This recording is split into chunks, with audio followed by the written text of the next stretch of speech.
পরিসংখ্যান এসেছে যে বাংলাদেশে বিশেষ করে যুবক যারা, এই যুবকের মৃত্যুর হারটা আশঙ্কাজনকভাবে বেড়ে যাচ্ছে, বিশেষ করে অ্যাক্সিডেন্ট বা বিভিন্ন ধরনের। যেমন জুলাই আন্দোলনে দেখবেন যে যুবকরা কিন্তু বেশি শহীদ হয়ে গেছে তারা। তাহলে এই যে যুবক, মানে আপনার পরিবারের যে ছেলে সন্তানটি, উঠতি বয়সের ছেলে সন্তানটি, এর ক্ষেত্রে মনোযোগ দিতে হবে।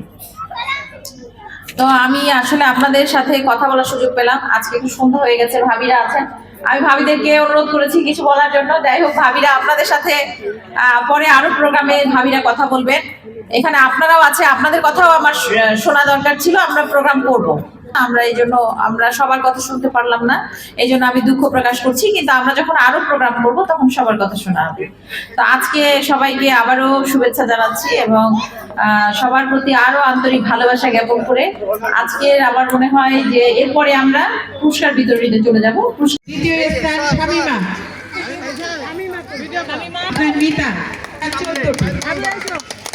স্যার